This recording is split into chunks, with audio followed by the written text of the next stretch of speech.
Boulder, Colorado, where you can't quite see them because it's dark outside, but the beautiful Rocky Mountains are in the background, and you know exactly why we are here, the Rocky Mountain Showdown. University of Colorado welcoming Colorado State to town, and this one got even more spicy just this week, making the matchup even more interesting than it was before. The Buffaloes, though, leading the head-to-head 67-22-2. So truthfully, the Rams obviously have a lot of catching up to do. Welcome to Countdown to College GameDay, presented by Dr. Pepper. I am the queen, Christine Wiliamson, and of course joined by, I don't know what I would call you guys. My minions, Harry Douglas, Harry Lyles. Oh, I like that too. Peanut butter and jelly in the building. Obviously very excited to be here in the great state of Colorado. You guys excited about this one? It should be a good one, right? Yeah, this entire time I've been here, I got here on Thursday, the energy has been electric. The fans have been wonderful. They're proud to have Deion Sanders as their head coach of this program, and the crowd would never disappoint. Yeah. Lyles, what are you excited about? I mean, and what is there not to be excited about? This is a program that won one game last year, and now we're here. That's a big deal. It's lit. So we usually start every show with three big things. What is that? Oh my gosh, there's a bug. We usually start every show with three. I've been stung on camera before by one of those. It's a yellow jacket. Three big things. We're starting this show with three prime things, and I'm gonna let HD start us off for this one. It's to do with Coach Prime. Yeah, so he likes to rank his kids. Now, me personally, my kids would be highly upset with me if I did that. And Coach Prime decides that he wants to rank his kids, and I love every bit of it. Starting with number 1, Deion Sanders Jr., and it's self-explanatory. You take on the name of your father, so of course you're going to be number 1. Plus, he does all the social media stuff for Deion Sanders and also the Colorado Buffaloes. At number 2, I'm going to go with Shaloma. She is number 2. She's the youngest baby girl. That's Deion Sanders' heart. That's his heart right there. At number 3, you have Shedeur Sanders, the quarterback for the Colorado Buffaloes. And he is the closest one, I think, personally, to Deion. He takes on his personality. He's cool, calm, and collected. Number 4, we have DeAndre. That's his second born child, right? And lastly, we have Shiloh. Why are they always doing Shiloh like that? That's messed up. And I honestly, you mentioned the fact that Deion Jr. is the one who runs his social media. I feel like Deion Jr. may have actually ranked them because it was a social media post. 100%. So him putting himself at number 1 is not at all surprising. Lyles, what are you looking forward to when it comes to Coach Prime? We got to talk about Jay Norvell, right, in this quote. I mean, look, a lot of people didn't like him coming out and saying that. Like, where are you coming from? Your team's not going to win. You guys are, what, 29-point underdogs? But me, I like some trash talk, man. This is what the game is all about. We got a good trash talker right here in Harry Douglas, right? That's right, baby. I mean, you know, that's why he's one of the all-time Falcon greats, to let anybody tell you different now. But look, I think this is great not just for this game, but for the sport. Because Deion Sanders was already one of the big stories in this season, and the fact that we've now got a villain for a game that otherwise wouldn't have been that important to many people outside of this state, I think that's great for the game. And we've got a story here right now that has transcended college football and is now a national story, and so now you've got people all over the country interested in Colorado versus Colorado State. I love it. I'm curious if he did it on purpose, though, because I mentioned the fact that they're 67-22-2, right? Obviously, Colorado completely dominating this. Obviously, Coach Prime dominating the college football conversation in general. Jay Norvell just introduces himself into the conversation when we weren't even looking at Colorado State. And Deion himself was like, I'm very surprised that he even did this. I don't know why he's doing that. So I feel like they might be doing it on purpose just to create a little bit more hype. Possibly. Don't forget about us. And that's good because if you're Colorado State, when are you going to have a bigger stage than this weekend? You know? So that makes sense. Good for him. All right, so in response to that little trash talk, Coach Sanders, he was on First Take yesterday. He was on the Pat McAfee show yesterday, and he gave all of his guys blenders shades. So it's his own shades line, and I absolutely love this. This is why I feel like this is a whole thing that they kind of planned out. Like, this doesn't happen. This is too perfect, right? He automatically, all of a sudden, just has shades that he's going to give to everybody. They're on pre-sale. You can purchase them. They look good. The mirror shades. Yeah, they sharp. They look great. Look great on everybody. They look great on everybody that was on ESPN yesterday. But I feel like, it's a great way to capitalize off of all of this. So speaking of that, as we know, shades add a little bit of swag. They typically make people a little bit more cool than they might have been otherwise before that. I got to hang out with somebody that knows a lot about shades yesterday. Check this out. There has been a lot of chatter around Coach Prime and sunglasses this week. And I said, when I talk to grown-ups, I take my hat and my glasses off. That's what my mother taught me. I'm trying to get out here and be the best coach I could be, and I look up and I read some bull junk that Deion said about us. They just make it worse. But they'll mess around and made it personal. And of course, it's for good reason. So we're here at Glass House Optical in Denver to talk a little bit with Stacey Harris, who knows a lot about the science behind the shades. So obviously Coach Prime is a sunglass guy. What do you think he does well? What is his vibe typically when he chooses sunglasses? Oh, his vibe is very flashy, kind of like Prime from the 80s. How does he wear them so well? Like, I feel like not everybody can wear the sunglasses that Coach Prime He was the whole wear. vibe. Yeah. I mean, his presence was just dominating. Yeah, he was an attraction. He still is. So when it comes to wearing shades, when you talk to people, hats and shades, what do you think about it? I think it's perfect. I think it's amazing. What's wrong with it? It's fashion. I do it all the time. And to Jay, Norvell, we love sunglasses and hats out here. What the hell?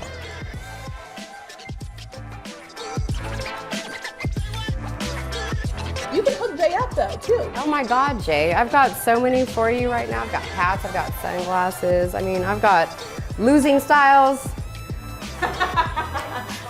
Talk to me. Is there going to be a fundamentally sound team on both sides? I like that she threw losing styles in there. Now, okay, so Deion Sanders Jr., as we know, he's a social media guy. He said that Ralphie has to run out with shades and a hat on this week. Now, here's the thing that you guys may or may not know.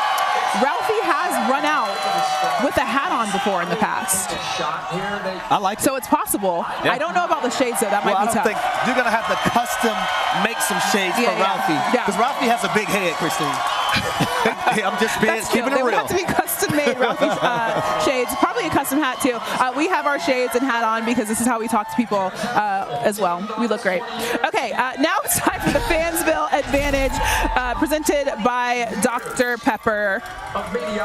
Big test for Colorado looming next week as they head to number 15 Oregon. We're very much excited for that one. Yes. 3:30 p.m. on ABC. HD, we were there last season. We saw how they do things at Oregon. Do you think that the fans can provide an advantage for the Ducks in that matchup? 1,000%. You just mentioned we went there last year. We did College GameDay when they played UCLA.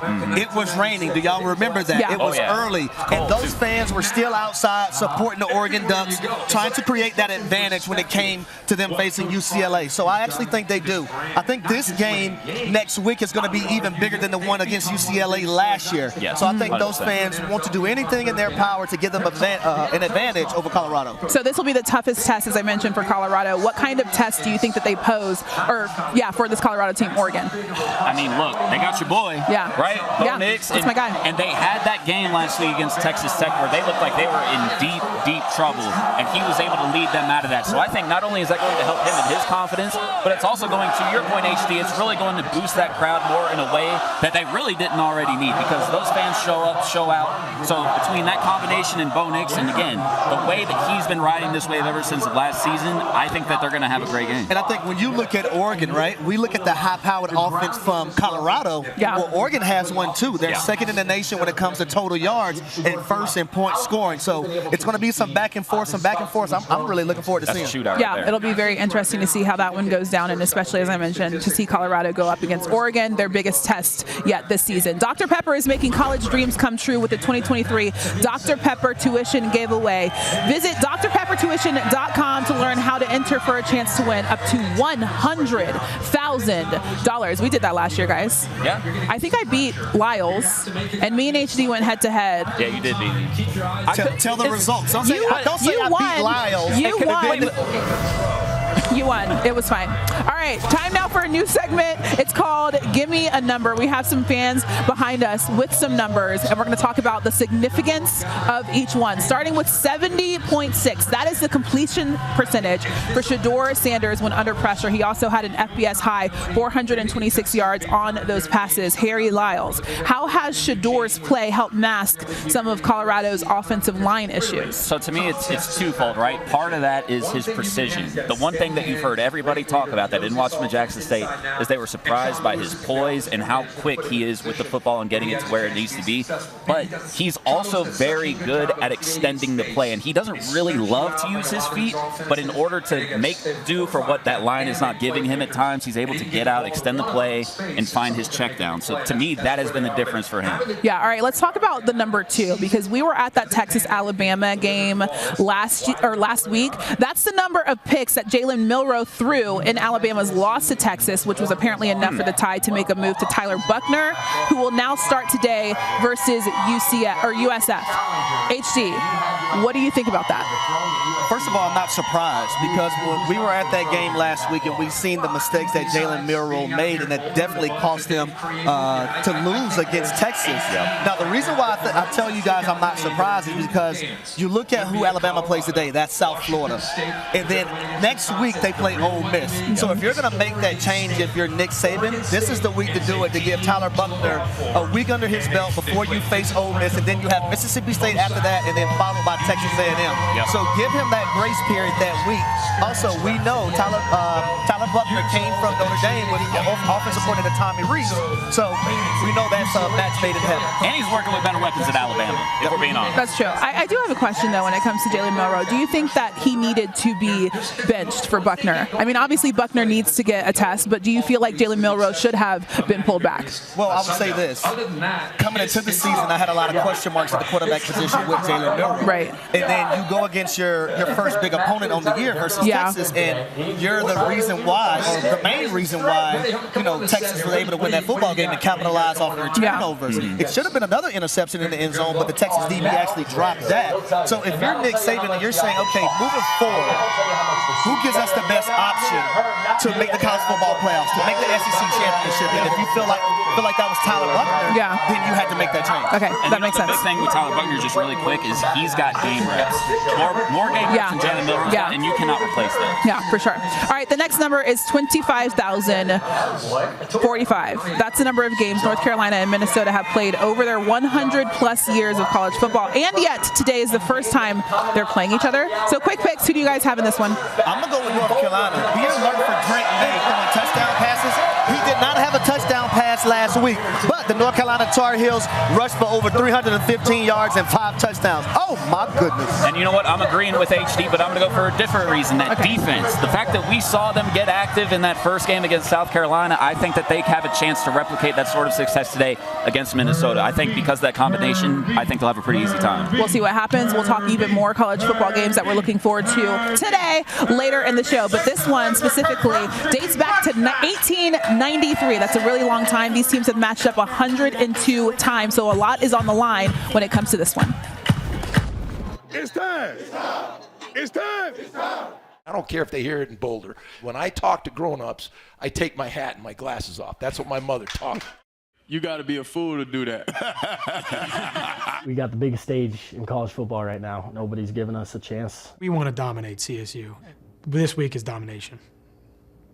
It was going to be a great test, a battle of Colorado, but they'll mess around and made it personal.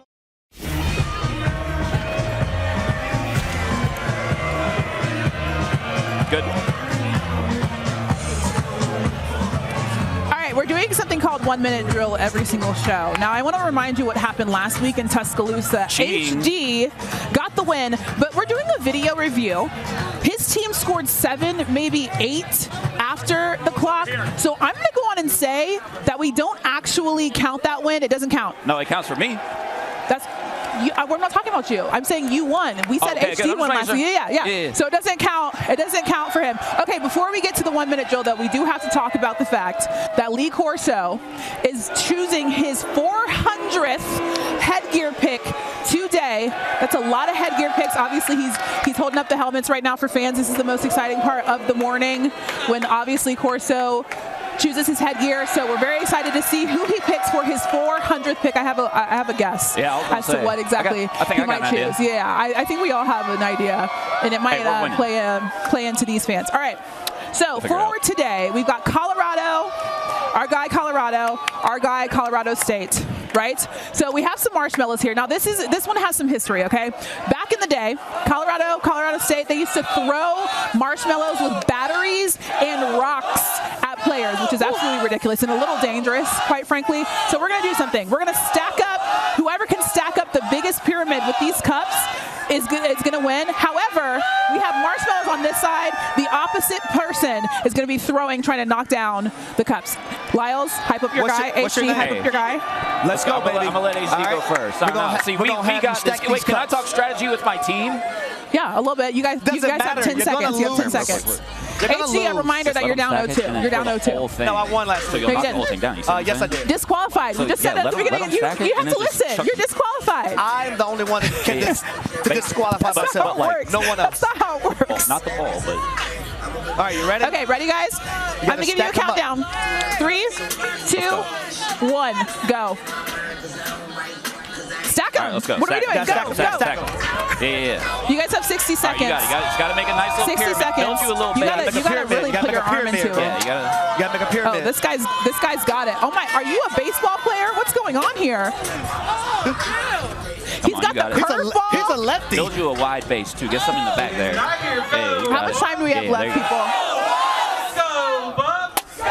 How much time do we have left on the clock?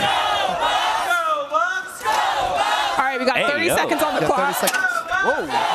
Throwing a fastball over here. He's a pitcher. I mean, we're basically... Hey, use multiple cups. There you go.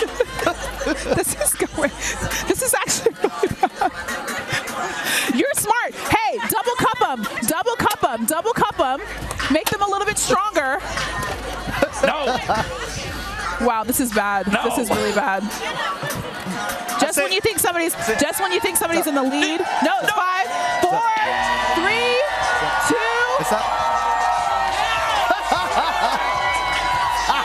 I don't know who just won that one. I feel like there was a little bit more cheating. Once again, we'll have to watch the tape for that one. Congratulations on whoever won. I'm not exactly sure. Okay. I'm not exactly sure who won that one. It's hard for me not to participate. Congratulations. Did you play baseball? Like, what's going on? You play baseball? Only till like 6th grade. Okay. Still got his baseball arm. It's great. It's great. And he's a lefty. Yeah, it was nice. Those were some nice throws. You guys can keep the marshmallows, by the way. Don't put batteries and rocks in them. All right, let's take a look at some signs. Hey, right here, this Prime. What does that say? Norvell needs Prime sunglasses. Right That's a good one. Deion, take off your darn hat. I feel like they could be a little bit more creative, no, Lyles? Right here, Dean. Don't you feel like they could be a little bit more creative? I haven't seen anything too crazy. It's this one right here. Which one? Come to Iowa, Coach Prime. I mean, I guess everybody's trying to recruit these days, so it makes sense. All right, HD, what you got going on over there? You ready? I got marshmallow on. It is now time to honor the fan who's feeling the cheesiest with the cheesiest chain, reserved for college football most passionate fans, the ones who show up on Saturdays feeling the cheesiest. Tell everyone your name. Nolan. Nolan? How much do you love Cheez-Its, my man? That's the go-to snack. Gas station, that's my snack. If I had a box of Cheez-Its right now, and you were to lean back like this, and I was to pour them in your mouth, would you eat all of them? Oh, yeah. Hey, yo. Baby Nolan, atta baby Nolan. So now, you have a replica chain of the one I am wearing because you are the cheesiest man today. Nolan, thank you for your support. But I got to ask you this. You have on your overalls, you have on no long sleeve shirt. What's the thinking, the logic behind it? It's game day. It's a mental thing. It does not get cold. It's mental. It's all mental. I agree with that. Christine, over to you because Nolan is not cold at all in his overalls with no shirt. Snap to Shedeur. Drops, scans, he's got time. Looking downfield. Now he's going right side of the end zone. Touchdown, Colorado! Shedeur's played very well for them. He's probably been the key to their first 2 victories. We definitely have to find a way to slow him down. I'm really excited to play against Shedeur. He's a good pocket passer. It's a great challenge for us as a defense. And at the end of the day, it's going to be about how well can we execute our assignments. We're seeing why Travis Hunter was as highly recruited and highly regarded as he was. He has been absolutely unstoppable on both sides of the ball. Travis is a dog. He's not from this planet. He does everything. He goes forever. He doesn't get tired. Travis Hunter is phenomenal that he can go both ways, but you know we got a lot of good players, and I like our guys. All right, obviously we're very excited about this matchup. As I mentioned at the top of the show, Coach Prime has absolutely taken over the conversation when it comes to college football. It's all we've been talking about. So when you think about Coach Prime, right, and the reason he's able to be not only have a lot of attention around him, but so polarizing, what do you think about him makes him that way? I think being a mentor, being a leader, understanding what his purpose is in life. We know Coach Prime as the player, Deion Sanders, doing everything that you could possibly do at the professional level, football, playing baseball. But when it comes to mentoring kids and showing them the way, how to be adults, how to be a better father, how to be a better human being, how to be a better son, those are the things that stick out to me when it comes to Deion Sanders. We know he's an amazing father. And for him to father a lot of other people's kids as well, he just doesn't recruit these kids to come in and play the game of football at a high level. He wants them to be better as people. So when you look at Coach Prime in that light, that's why I love him so much, Christine. I'm curious because yesterday when he was on our family of networks, he was on First Take, he looked at the camera and he said, hey, you guys know where to find me, right? Why do you think players enjoy playing for Coach Prime so much? They can be themselves. They can be themselves. Like you heard him say, if we're up 20, 21 points, celebrate, get that penalty. Right back like the old Miami days when the U was the U. Sorry, Christine, had to throw that. You know what the other thing is too with that though, she kind of goes back to what you were just talking about, is he expects a standard from them, but he allows them to be themselves. That's right. And you know what the thing is too, is I think part of the reason he is so polarizing is I think people forgot who this man is and was.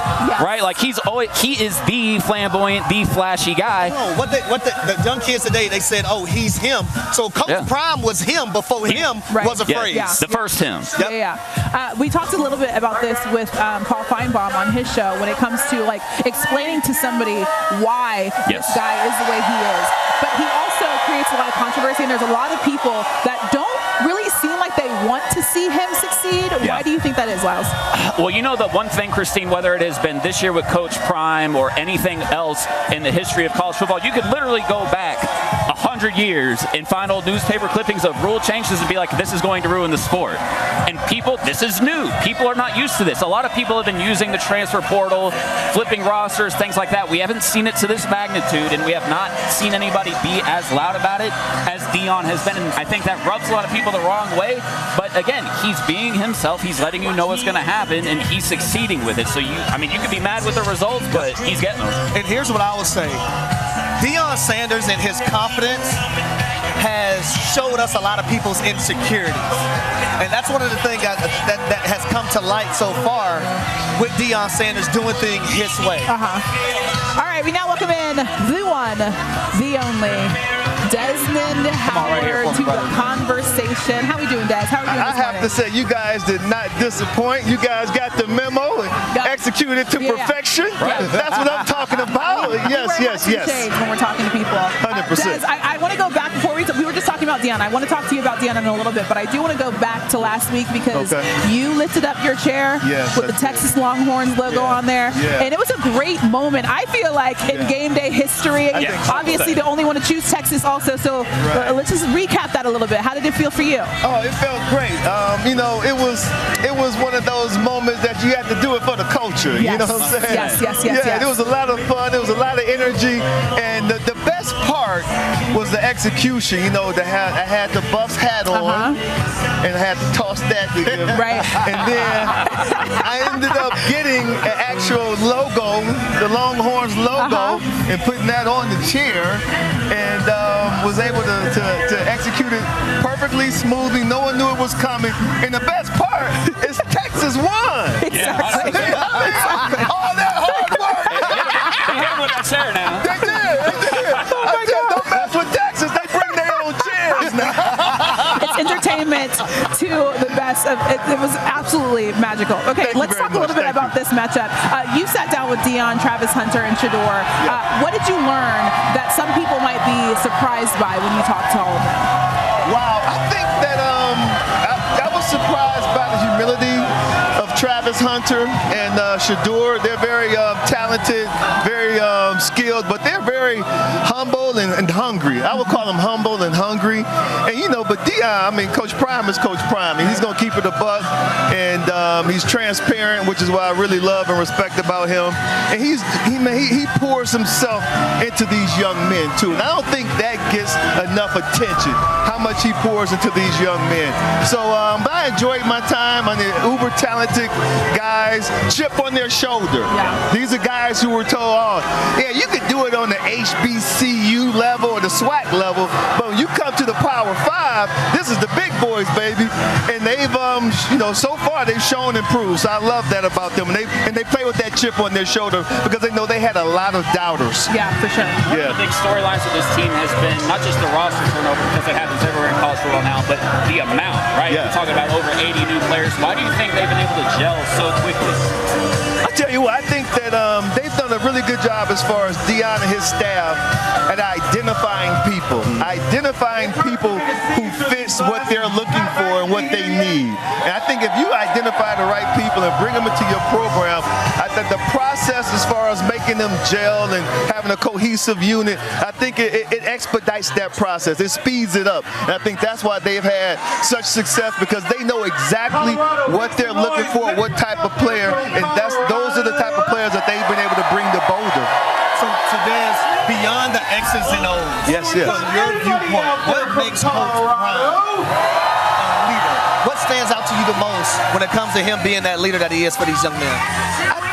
Well, he's so authentic and he's so unapologetically himself, and people respond to that and they respect that and they love that. So I believe that when you're dealing with this, this generation of youth, they respect when you're just being yourself and you're being honest with them, and to me they respond and reply to that. They respond to that very well. They're just looking out right there doing this thing. Yeah, so that's what it is about him. But he's always been that way. I mean, a guy who really, really talented, gifted, but he's grounded too. Like if you listen to him, he's grounded.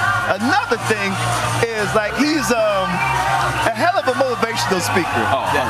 Like he's a hell of an inspirational person. Can you imagine that? Like every morning when you sit in the meeting room, you get one of the best inspirational speeches of your life every day. Like he drops gems. So they're so lucky to have a guy like Deion who, I talked to him about that too. He says, I don't know what I'm going to say, until I get the word. I get a word from God and I go from there, which is, so authentic. But I think that's a very important piece to the puzzle too. You mentioned how authentic he is, but we also know he's always been this way. You mentioned he's always been humble. He's always been true to himself, but he's also always been very polarizing, and people don't really, there's a lot of people that don't want to see him succeed. Why do you think that is? Well, Deion, after I think it was the TCU game, he did a press conference and he said, what did he say? He said, I have like 75% black kids who I'm coaching. I do it in a different way, and because the way I do my thing, I'm a threat to some people. So he said, I'm a black man who talk the way I talk, I walk the way I talk, and that's a threat to some people because I'm being successful doing it. He said, but I'm just about to get comfortable. Oh, no. What did he say? Hey, Dad, he's about to get comfortable. Yeah, for sure. I'm about to get comfortable. Yeah, exactly. Real comfortable. Okay, so you know what I'm talking about. You remember the quote. I showed that quote to my sons 6 times. Yeah. I said, this is man speaking like his truth. And you probably never hear another coach speak words as truthful as these words that he's speaking. So I think that has a lot to do with his success. But he's always been like that. I mean, he's just been, unapologetically Deion Sanders. Yeah. I mean, we went to Jackson State last year to see him. Obviously, we're here at Colorado to see him today. So obviously a huge storyline when it comes to college football, Des. Yeah. We're so excited to watch you on Game Day today. Hold on, Des. Is that his theme music? That's the theme music, isn't it? Yeah. Oh, yes. Hey, okay. Anyways, Des, so good seeing you. All right, guys. Thanks for having me. Watch you on Game Day. Always fun to have you. All right. Absolutely. We're looking forward to some other matchups today. First one that we're looking forward to, number 11 Tennessee taking on Florida, headed to the Swamp, looking for their first win in Gainesville since 2000. 2003. That's 20 years, guys. Gators looking to avoid their first 1-2 start to a season since 1992. Harry Douglas, what does Florida need to do to pull this one off tonight? I have three things. Number one, you must protect your quarterback, Graham Mertz. When you look at the Tennessee Volunteers, they're tied in the nation right now with sacks with 11 with Nebraska. Protect your quarterback. Number two, you got to make sure you have a plan for the run game of Tennessee. They have two phenomenal running backs. They're top 5 in the country. You talk about Jalen Wright, Jabari Small. Make sure you stop the run. Third thing, that game against Utah, the self-inflicted wounds. 9 penalties. Didn't really give yourself an opportunity to give yourself a chance to win that football game. So if they do those three things, we could potentially have an upset tonight. Niles, what are you looking for in this matchup? Hey, you know what? I think Joe Milton's going to have a good game, and I'll tell you why. Okay. And I'm totally serious when I say this. That air in Gainesville's a little thicker. It's going to slow some of them deep balls down. They're going to land right in the right spot, baby. I'm telling you. I'm just saying, watch. When they take the deep shots, they're going to land today. I do want to ask you, because I know you've talked to Billy Napier on a couple of occasions. Yeah. Do you feel like there's a lot of pressure on him going into this season? There is, not just because that, one, this is a program that wants to succeed quickly, but because of what's going on in Athens and what's going on in Tallahassee, because your two biggest rivals are just having incredible success, or at least in the case of Florida State, they're back.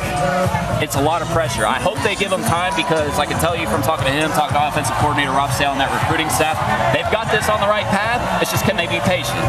Yeah, it'll be very interesting to see that matchup. Let's take a look at some of the other matchups that we're looking forward to today, starting with South Carolina at number 1, Georgia. HD, have you seen any flaws from Georgia, the defending champions? I won't say flaws, but a few things I've seen on their film last week when it comes to their offensive line.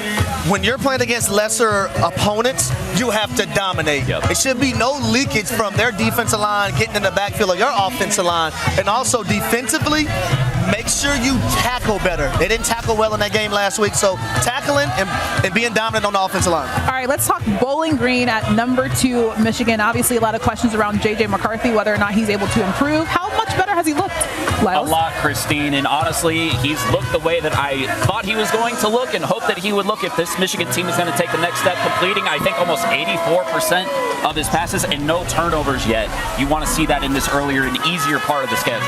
Okay, let's talk a little FSU, BC. Jordan Travis, number 2 in the Heisman odds. HG, how much has he impressed this season so far? It's been very impressive, but he's doing the little things right. He's really piggybacking off of the season he had a year ago, and that's what I wanted to see from Jordan Travis. Can he follow things up with the season that he had in 2022? But as long as he's diversifying the football, being efficient, and taking care of the football, Florida State is going to be okay. Okay, I mentioned at the top of the show, you know why we are here. Colorado taking on Colorado State, and as you guys mentioned, this game super interesting now, getting a little spicy. 67-22-2. This matchup goes in Colorado's favor. I feel like I'm trying to say it like the Coloradoans, Colorado. Anyways, so what do you expect out of Travis Hunter, who, by the way, has been an absolute bucket this season? I'll be honest with you. This is a game that I'm actually expecting the Colorado Buffaloes to dominate. So hopefully Travis Hunter doesn't have to play all those snaps that he's played the last 2 weeks, because you do have Oregon coming up. After Oregon, you do have USC and Caleb Williams coming right here to Boulder, Colorado. So hopefully he doesn't have to play a ton of snaps so he can save some energy for those two matchups. Who do you got in this matchup, HG? Oh, Colorado. It's personal. Yeah, it is personal. It's personal. Lyles? Come on now.